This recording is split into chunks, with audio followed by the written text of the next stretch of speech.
The Arctic and subarctic. It doesn't get much colder than this.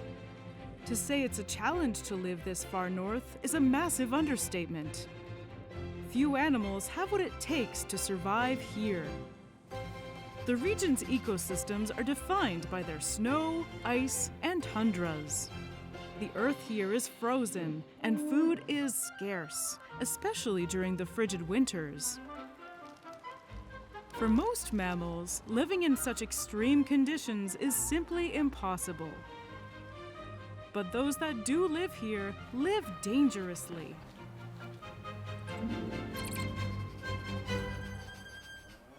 They're at constant risk of starvation, hypothermia, and being eaten by predators. It's a non-stop struggle. Amazingly, a handful of species have managed to make a life in this inhospitable environment. And it's all thanks to millions of years of evolution. They had to adapt or die. And those who have survived did so in some of the most amazing ways in the natural world.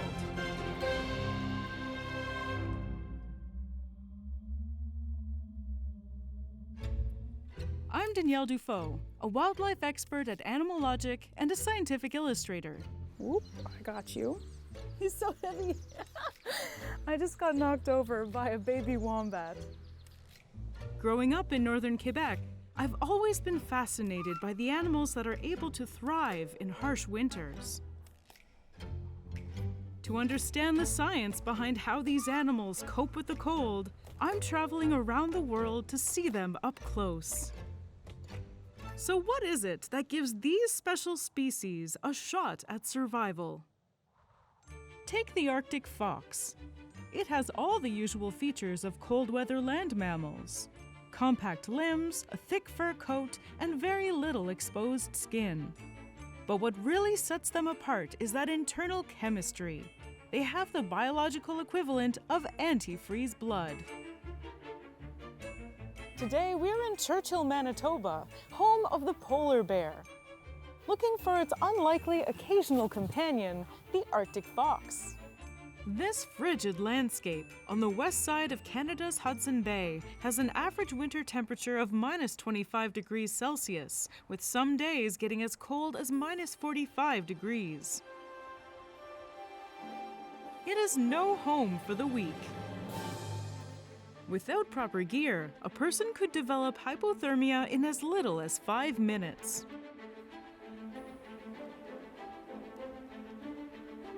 Welcome to the set of Animal Logic.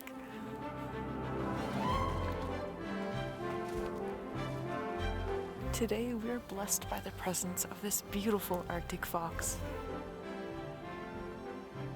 These canids are relatively small, at about 60 centimeters in length and weighing just over 3 kilograms. They're just slightly larger than a Chihuahua.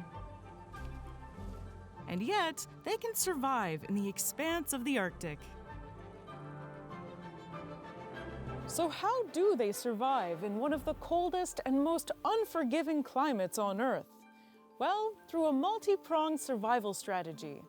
The first and most crucial part is being really good at withstanding the cold. Even at extreme temperatures, Arctic foxes can keep warm due to their multi-layered pelage. About 70% of it is a fine underfur that acts similar to down on birds. Even the pads on their toes are covered in fur, a feature that gives them a rabbit-like appearance. Their scientific name, Vulpes lagopus, means hare-footed fox, as this furry pad adaptation is unique among canids. Fur alone doesn't keep you warm, and usually heat gets lost through the skinniest parts of your body. To avoid this, Arctic foxes have short snouts, ears, legs, and tails. You can see that her ears are actually very short and round, and that's one of the key adaptations that helps her hold on to her heat. Long ears are a little too good at radiating heat outwards, so if they're shorter and rounder, they help her hold on to that heat closer to her body. Her legs are also a lot shorter than other species of foxes, which again helps retain the heat close to her body. During cold snaps, they basically roll themselves into a ball to minimize heat loss. But the Arctic fox's coolest cold-fighting adaptation is something called countercurrent blood circulation. This is basically a mechanism that keeps the fox's paws at a lower temperature than its core. Blood entering the paws is used to heat up the blood that's leaving, which prevents the fox's core from being cooled down by losing heat out of its extremities. But just like Thanos, extreme cold in the Arctic is inevitable. But Arctic foxes can withstand it like nobody else. Their metabolic rate doesn't go up until it's -50. And they don't even start shivering until it's -70 degrees Celsius, which is as cold as it gets in the Arctic. Only the barren plateaus of Antarctica get colder than this. By slowing down their metabolic rate in the cold, their food will digest slower and their bodies will store sugars and fats longer. But it's no guarantee they won't starve. Food is scarce in a harsh Arctic winter. All of this sounds like problems that other animals would solve by being bigger. But being large is energetically expensive, and for most of the year, there isn't much to eat around here. During the summer, when their fur turns brown to help them blend in with their environment, the pressure is on to eat as much as possible. On an average day, an Arctic fox will patrol the beach during low tide to hunt for fish and invertebrates caught in tide pools. Waterfowl provide ample feeding opportunities. Nesting birds and their eggs are taken with such gusto that a single Arctic fox can consume over 1,000 eggs in a single season. Voles and lemmings are also heavily consumed when available, but these species go through boom and bust periods and are usually only readily available every 3 to 4 years. But when they're abundant, they make up to 70% of the fox's diet. Arctic foxes' ears are adapted to hear the frequency of their prey's chirps and steps under the snow. And then they strike, diving headfirst into the snow to ambush their prey. Foxes are universally known as being smart and resourceful. Arctic foxes are no exception. They figured out that by living in the subarctic, they can refrigerate their food by simply burying it in the snow. Saving food for the lean months can be a literal lifesaver. Some of the caches are huge, and in some cases, they can hold over 100 birds, most commonly petrels and auklets. By the end of fall, they will have increased their weight by up to 50%. But that doesn't mean they can just wait it out until spring. Even when they have food stashes, finding food is a year-round challenge. But everything is much harder in the winter. In the northern part of their range, the sun sets in late November and doesn't rise again until January. During those long, dark days, temperatures dip into the -40s. If they can't find anything to eat, they won't see the sun rise again, and they will die in the dark. One of their survival strategies is to follow this ecosystem's apex predator and hope to eat its leftovers. Polar bears are seal specialists, and once they catch one, they make sure to eat all the fat, which is premium bear fuel. Muscles and other soft tissues are sometimes left behind, and that's when Arctic foxes come in. It's sort of a free meal, but it means traveling vast distances. They've been seen as far as 800 kilometers away from the nearest landmass, and about 150 kilometers from the North Pole. And beyond that, it means being exposed to lots of predators, such as wolves, wolverines, eagles, owls, and even domestic dogs. Unfortunately, 3 out of 4 Arctic foxes don't make it past their first winter, and in adults, the mortality rate is still very high at about 33%. Those who do survive the winter go back to their home ranges for the most beautiful time of the year, mating season. Foxes are monogamous and live in labyrinthine dens and tunnels, which can be up to 1,000 square meters. Dens are reused every year, and some have been reported to be over 100 years old. The largest ones have dozens of chambers and close to 100 entrances. These furry real estate moguls are usually monogamous, but sometimes live with extended family groups. This is most common in the southern part of their range, where food is more abundant. Because of their high mortality rate, these cuties produce a fox ton of babies. The record for biggest litter is 22, which is one of the largest of all mammals.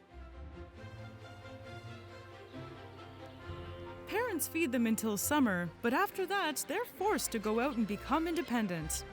Females sometimes stay nearby, but males have to go far away, sometimes up to 200 kilometers away from their native range.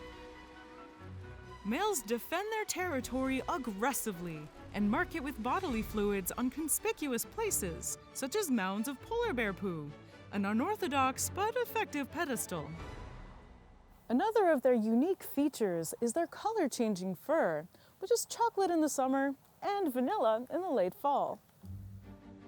The color changes help them camouflage better, be it on the brown tundra or on the white ice. But unfortunately, all of these adaptations made their fur too desirable.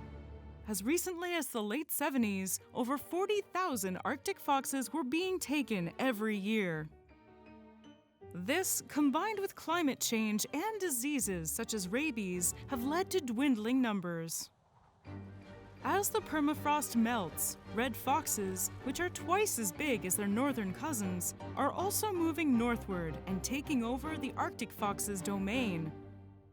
But thankfully, their range is enormous, and because they reproduce so quickly, there are still enough foxes to consider them a species of least concern. The Arctic fox's layered pelage is vital to its survival in the cold.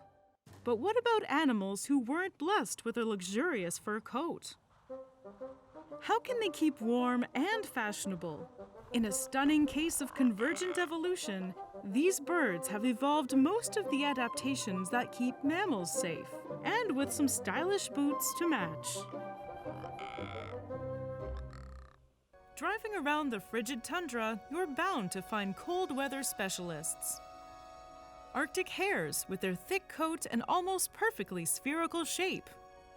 Marmots working on their dens where they wait out the winter. Majestic snowy owls quietly searching for their next meal. But the weirdest of them all is a little bird with the oddest legs in the Arctic. These strange birds are a staple of the Canadian subarctic. When we're out filming wildlife, I love scoping out local birds. And being here, I couldn't miss seeing the infamous mammal-legged bird, the ptarmigan. Ptarmigans belong to the same family as chickens, though they're more closely related to grouse.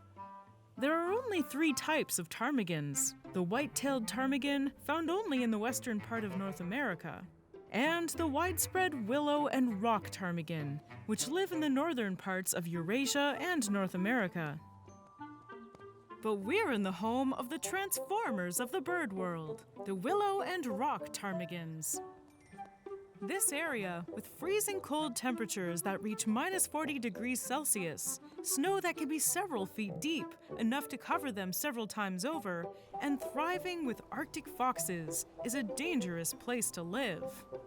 Ptarmigans have to adapt to give themselves a chance at survival. Below their cuddly, snowball-like appearance hides a crafty animal with a ferocious roar.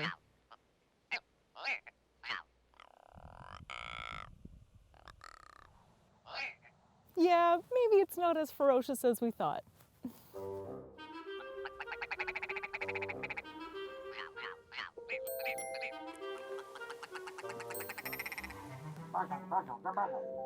these ptarmigans are making all kinds of noises.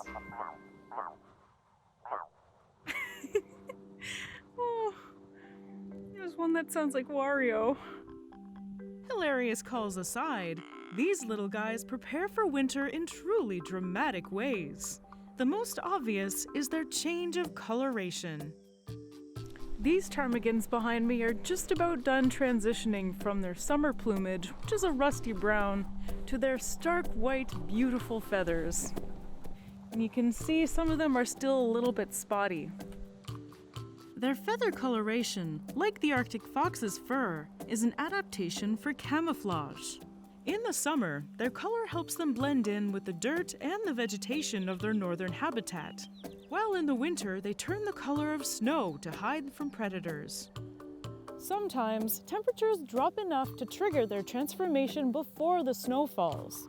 This makes them dangerously conspicuous, but it also makes it easier for us to see their most amazing biological feature, the mammalification of their feet. And yes, I just made that word up.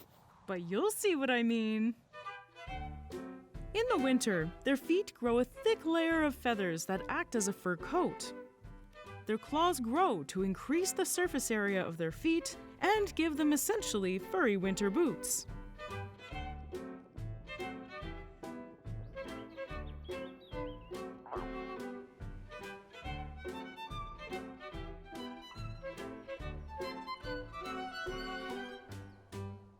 Their claws will also be essential for digging burrows to shelter during the harshest months of the year. The willow ptarmigan's scientific name is Lagopus lagopus, which means hare-footed, twice. This is an apt comparison, as many of their body parts have adapted to look the same. Because this is a hare's foot, and this is a willow ptarmigan foot. Looks very similar. It's almost like everything out here is trying to be a hare, or at least a white fuzzy orb. Now, they might be the hare-footed bird, but they also kind of look like hares. From a distance, they share a very similar silhouette. And they're not alone. Animals across Arctic climates tend to have a very similar winter body. A lot of the animals out here have evolved along Allen's law, which is the idea that you reduce your surface area to volume ratio in order to retain more heat. These ptarmigan are no exception. They've got a shorter beak, shorter legs, and even a shorter tail to get closer to that perfect orb form. This adaptation is seen mostly in the willow ptarmigan's northernmost populations. In more temperate places like the British Isles, they keep their summer outfits throughout the year. Arctic and subarctic populations are the buxom beauties of the family. Of course, keeping warm is just a part of surviving in the Arctic. Finding food is another major problem. Luckily for these snowbirds, they have adapted to survive on extremely calorie-deficient food. Twigs make up the majority of their diet until the thaw. This is also when chicks are born. Ptarmigan chicks will eat insects and young greens, but as they grow up, they become completely herbivorous. Only the best for baby. A steady source of protein keeps chicks happy and gives them a fighting chance in a ruthless environment. By the following winter, they will come back here and congregate in groups of up to 2,000 birds. This protects from predators such as foxes and birds of prey. Here, safety is in numbers. So you're an animal who's adapted to the cold. Congratulations, you might not freeze to death. But even if you survive, life probably isn't much fun. The snow, the ice, the wind. Until spring comes, you've got no choice but to soldier on. Unless you adapt to external sources of heat. These are relatively rare in the wild, but for animals that learn to utilize them, like Japanese macaques have, they're lifesavers. Across the Pacific, in the snowy mountains of Japan, one primate species has found a novel way to keep warm during the coldest days of the year. Japanese macaques are among the most mythologized animals in their native Japan. In my many years as a wildlife expert, I've been fascinated by how animals developed culture. And this has to be one of my favorite examples. These monkeys are found on 3 of the 4 main Japanese islands: Honshu, Shikoku, and Kyushu. They live in a variety of different habitats, from evergreen and deciduous forests to subtropical lowlands to subalpine regions up to 1,500 meters high. The monkeys are more comfortable in warm weather, But they've managed to adapt well to the freezing cold and snowy winters of the Japanese Alps. Temperatures here can get to -15, which for most primates would lead to death in just a few minutes.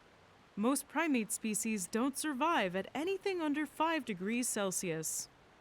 In fact, other than humans, they're the only primates that are able to survive that far north and in temperatures this low. which is why they're also known as the snow monkey. Japanese macaques are medium-sized monkeys, with the males slightly larger than the females. Macaques that live in colder climates tend to be heavier than the southern ones. The added weight helps them deal with the cold. The macaques that live in colder climates have to deal with temperatures that go down to -15 degrees Celsius. Sure, they've got their extra thick winter coats, and they manage to survive the nights by huddling together in trees. But there's gotta be another way to escape the freezing cold.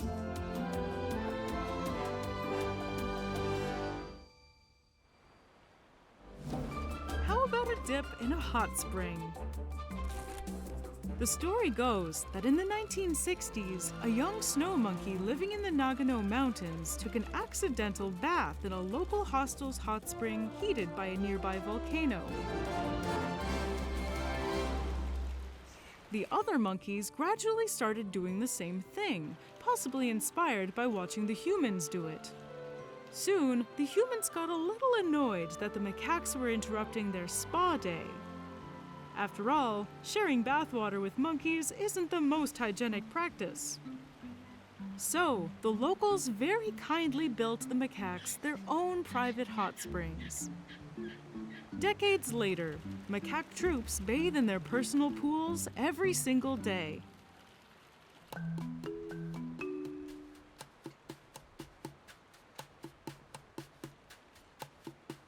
They warm up,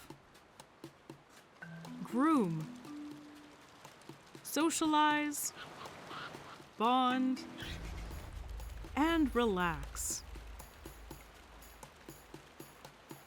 This modern adaptation has also become a major tourist attraction. The monkeys don't seem to mind the curious humans. They're more concerned about soaking away the stresses of their day. These hot springs are a relatively new adaptation. But these monkeys have been adapting to the cold for thousands of years.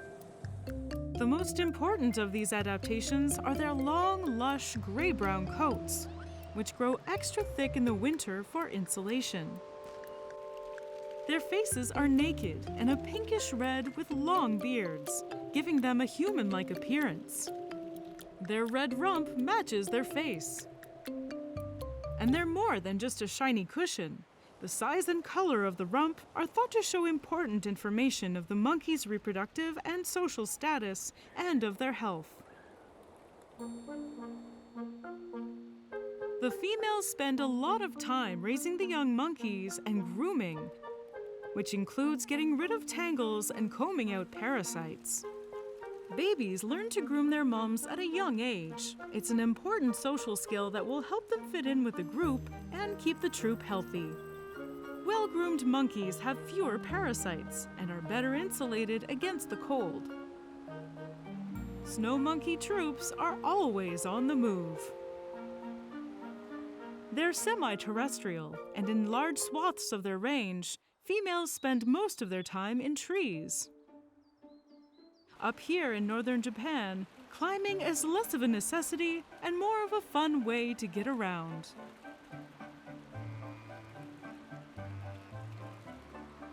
And they're really, really good at jumping around. Parkour! They're omnivores, and their favorite foods are smaller animals and plants, mainly fruits, berries, seeds, flowers, and young leaves. In the winter, with little plant food to be found, they focus their attention on insects, crabs, and eggs. Their opposable thumbs help them skillfully rummage through thick winter snow to find food. If a winter snowfall is particularly heavy, the monkeys rely on eating bark and buds. And if the pickings are really slim, they'll try scavenging fungi.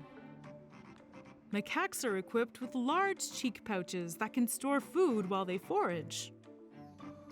Before they eat, the monkeys like to wash their food, which is something only a few species do, like us and raccoons. Japanese macaques can have a number of partners during mating season,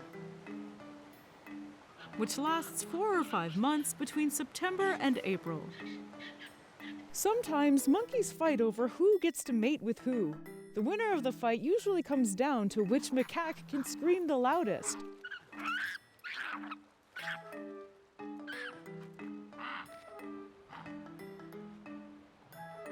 But sometimes, a shouting match doesn't de-escalate conflict.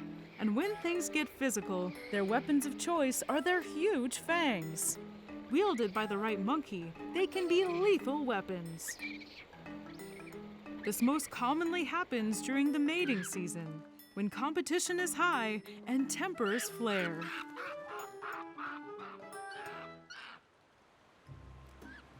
But after the fighting comes the loving, and 6 months later, in the spring or summer, a single baby is born. The babies are very dependent on their mothers and will cling to her for the first 2 years of their lives, literally riding around on her back, hanging on to her fur for dear life while she navigates the treacherous, mountainous terrain that they call home.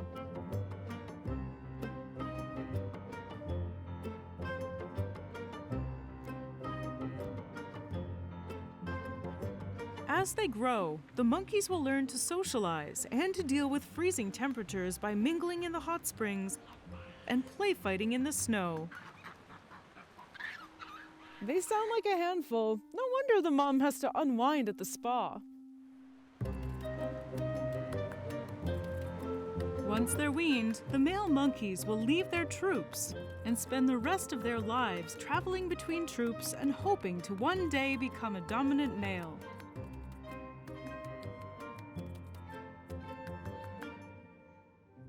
Animals that live in the coldest corners of the earth are at the mercy of a harsh, hostile environment.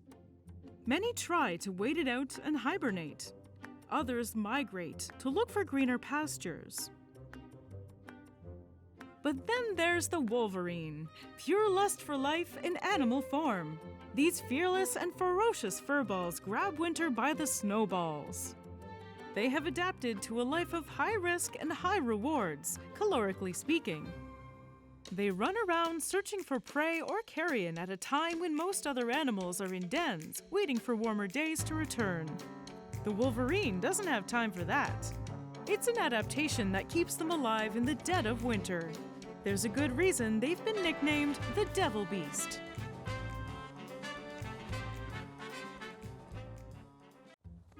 Back in North America, we go to the Yukon to search for the North's most tireless hunter. A predator whose strange and counterintuitive, all-gas, no-brakes approach to life in the cold has turned it into a surprisingly successful species. Their feeding strategy wouldn't work for most animals, but this hellion has evolved tools to find prey, hunt, and also locate carrion. Today, I'm in Kluane National Park, surrounded by beautiful snowy mountains and icy lakes. Right now, I'm following some footprints, and I can only assume that those belong to a wolverine. The footprints of a wolverine don't look anything like a coyote or a wolf. They look a little bit more like a bear print. Obviously, a little bit smaller. Yeah, you can see how there's two trails here. Now, I bet you anything that if this was a coyote and a wolverine, the wolverine was probably the one chasing the coyote. I put my money on that.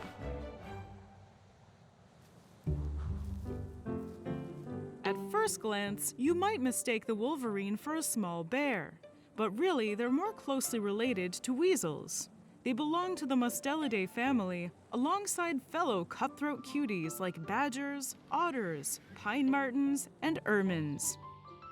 Much like everyone's favorite X-Men, wolverines are native to Canada, but they can also be found across boreal forests and tundras of the US and Eurasia. Which means they need to survive freezing cold, high-latitude temperatures. And after millions of years of evolution, they're not just surviving, they're thriving. Just look at those coats. Their thick, oily fur is hydrophobic, meaning it repels water. That's right, the wolverine is waterproof. Talk about a real superpower. Without this ability, the snow or the blood of their prey would wet their skin and accelerate heat loss. In the Arctic, moisture can be deadly. Their paws are large and furry and act as snowshoes to prevent them from sinking too far into the snow. These murder mittens are equipped with semi-retractable claws that they use for climbing, digging, scaring away predators, and the occasional villain. Wolverines can hit speeds of almost 50 kilometers per hour running across the snow. If they ran that fast on a city road, they'd likely get a ticket. They're also great climbers and super strong for their size. At over a meter long and about as heavy as a German Shepherd, the females are about 30% smaller than the males, but equally as chaotic. These stocky mustelids weigh between 11 and 18 kilograms. Their fur is brown or black, with a yellow or gold stripe from their head to their tail. The markings on their faces, necks, and chests are unique to each wolverine. Kind of like hyper-aggressive snowflakes. And they are aggressive. Like really, really capital A aggressive. Wolverines are always on the prowl, only taking breaks for naps and mating. The only thing these demon ferrets like more than eating its prey is killing it. The wolverine's ferocity is so legendary that people living out on the land told me that they'd rather run into a polar bear than a wolverine. The wolverine actually has an average bite force compared to its body size, but its teeth are razor sharp. Like other mustelids, their last upper molar is turned 90 degrees inwards, which gives their bite even more power for holding on to prey, crunching bones, and tearing frozen flesh off of carcasses. Combine the wolverine's bite, thick hide, and sharp claws with a large dash of brazen confidence, and you've got one deadly predator. The wolverine is so tenacious that it can take down animals up to 5 times their own size. The wolverine kills its prey with a bite to the neck, which severs its tendons and crushes its throat. Their scientific name is gulo gulo, which is Latin for glutton, and they live up to that. They'll eat anything that they can get their paws on, from plants and berries, to mice and rabbits, to elk and moose. Even carrion is on the menu. Ah, delicious carrion. All the yummy meat without the pesky time and energy spent hunting. Clever wolverines have been known to drive away much larger animals such as wolves and cougars and take over eating the carcass of their prey. Sorry, but the wolverine isn't here to make friends. Wolverines will defend their meals by any means necessary, and whatever they can't finish in one sitting is claimed by spraying it with a strong, stinky musk and burying it for later. Yum! They find food using their incredible sense of smell. Wolverines have the ability to sniff out carcasses buried under 20 feet of snow. With so much of their prey being killed in avalanches every year, the wolverine's heightened sense of smell is key to their survival. While many species in their range get through the winter by hibernating, wolverines just don't care about the cold. While everyone else is sleeping, the wolverine gets to hunting. This is the other benefit of being able to smell through the snow. They can easily find animals hibernating under the snow and make sure they never wake up again. Don't work hard, work smart. It really doesn't matter if you're dead or alive. Everything looks like a gourmet meal to a wolverine. But even the kings and queens of chaos aren't impervious to predators. They have to watch out for wolves. Wolverines can take on 1, 2, even 3 wolves, but if they're ganged up on by a pack, they can get themselves killed. On the plus side, wolves kill other animals, thereby creating yummy carrion for the wolverine. They have a complicated relationship, to say the least. Wolverines are super solitary and extremely territorial. They're always on a solo quest for food, and only ever stop munching to mate and raise kids. Researchers aren't sure how many wolverines there are in the world. They're so elusive and mysterious. But their numbers took a big hit back when humans used to hunt them for their fur. They're also threatened by global warming. Wolverines need deep mountain snows to den, and scientists believe their habitats will shrink as temperatures rise. Their intense, never-stop lifestyle is high risk, high reward. Other animals survive the cold by doing the exact opposite, expending as little energy as humanly or ungulately possible. Like the Siberian musk deer, a reserved little animal with an irresistible scent desired all over the world. We now head to Siberia, one of the most frigid areas in the world, to meet an animal who has evolved to survive the winter by eating what most would consider inedible. The Siberian musk deer is one of several species of musk deer in the Muscidae family. They can be found in the mountains and grasslands of Northeast Asia, but they're most commonly found in the snowy mountain forests of Siberia, hence their name. Their fangs are more like daggers, which they use to protect their territories. In this land of frigid scarcity, controlling a productive plot of land is the difference between life and death in Siberia's dead cold of winter. Despite being called deer, they actually have more in common with animals in the Bovidae family than the true deer in the family Cervidae. They are in their own family and are more closely related to antelopes, cows, sheep, and goats than they are to reindeer, elk, red deer, And mooses. Moose? Meese? Moose. For one thing, male Siberian musk deer don't have antlers like their cervid friends. Instead, they have a pair of tusks, which look like fangs. They can reach about 10 centimeters long, and they never stop growing their whole lives. Older males tend to have the largest tusks. Cervids have preorbital glands near their eyes, which they use to mark their scent, communicate with other animals, and spray pheromones. But the musk deer's scent glands aren't on their faces. They're all the way round back. Yep, right there, in a little golf ball-sized sack right in front of their genitals. This musk gland is what makes them musk deer. The males spray their musk to mark their territory and attract females for mating. And their odor is so strong. Musk deer are ruminants, meaning they consume relatively calorie-poor food that gets fermented in their digestive tract to extract all the available nutrients. Despite their scary-looking fangs, Siberian musk deer are herbivores. But in the frozen hills of Siberia, which can get to minus 70 degrees Celsius, colder than the average temperature of Mars, there isn't much to eat in the winter. Their menu is limited to pine needles, leaves, bark, maple, honeysuckle, shoots, but mostly lichen. They forage for it at night, sometimes traveling kilometers at a time on well-worn tracks they create and use over and over again. In the cold winters, when food is scarce, the Siberian musk deer is able to survive on lichens that grow on evergreen trees. They make up to 99% of their winter diet. Wow, they liken it a lot. The great thing about lichen is that it can extract nutrients from tree bark and even rocks. And Siberian musk deer will need all the nutrients they can get to survive the frigid winter months.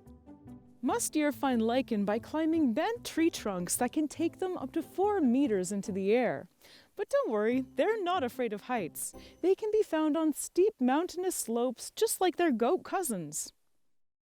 Siberian musk deer are shy and cautious animals who are mostly active from dusk till dawn. They're typically found by themselves or in small groups of 2 or 3. And usually those groups are a mama musk deer with their babies. The deer's small body helps it run fast and hide from predators in tiny openings in their rocky terrain. Lynx, wolverines, and the yellow-throated marten are the greatest predators of this little ungulate. And when they notice danger, they raise their tails to helpfully alert the other members of the musk deer community. Musk deer are migratory animals. In the winter, they live on steep slopes covered with coniferous trees. While they can move easily on top of snow because of their light weight, navigating deep, loose snow can be difficult and dangerous. When this kind of snow blocks their familiar paths for food, they must create new accessible winter paths. This is an adaptation to find food in hard-to-reach places, but also to escape predators for whom musk deer might be the only available prey. Death is always afoot in this unforgiving land. There are many ways to die in the north. Hunger, hypothermia, and disease are ever-present dangers. But above them all, the greatest danger is predation. Siberia is home to giant predators like tigers and wolves. Though their main prey are not musk deer, they must be avoided at all costs. And so, the musk deer has learned to live in the shadows. During the spring and fall, Siberian musk deer use communal toilets, which obviously produces very strong odors. The deer use the scent of their feces to communicate with one another. They're not very vocal. Their call is just a soft hissing sound. Remember, very shy, very smelly. Not much is known about how Siberian musk deer mate. Mating season is November and December. That's when young male deers develop their tusks, which threaten rival males and impress members of the opposite sex. And don't forget about their musk glands that secrete powerful mate-attracting pheromones. After mating, it takes about 6 months of gestation before 1 or 2 fawns are born in late spring. Females give birth in special areas, under dense shrubs, low branches of fir, or around fallen trees. The babies live with their mothers until they're 2, although they reach sexual maturity around 15 to 18 months old. Siberian musk deer live about 10 to 20 years. Because of illegal poaching and deforestation, musk deer populations are declining. The species is considered vulnerable and heading towards becoming endangered. Hopefully, as we continue to work towards preserving their ecosystems, we'll give them a chance not only to survive, but also to thrive. This winter soldier won't go down without a fight. These animals have managed to adapt and make the most out of their unforgiving environments. But evolution takes a while, and their adaptations occurred over incredibly long periods of time. Unfortunately, climate change has a disproportionate impact on polar regions. And Arctic and subarctic environments are changing at an unprecedented rate, too fast for these animals to keep up. Wolverines need deep snow to den, and as temperatures rise, that's no longer a guarantee. As the Arctic gets warmer, the red fox ventures further and further north. For the Arctic fox, this means more competition for food and the threat of being displaced. Ptarmigans and Siberian musk deer's habitats are also shrinking, and they're adapting by following the cold and migrating to higher elevations and latitudes. But it's not too late to take action. If we make the effort to manage our impact on our only planet, we can give them hope. And they deserve it with how hard they work to survive in the coldest corners of the world. Keep warm, my little friends.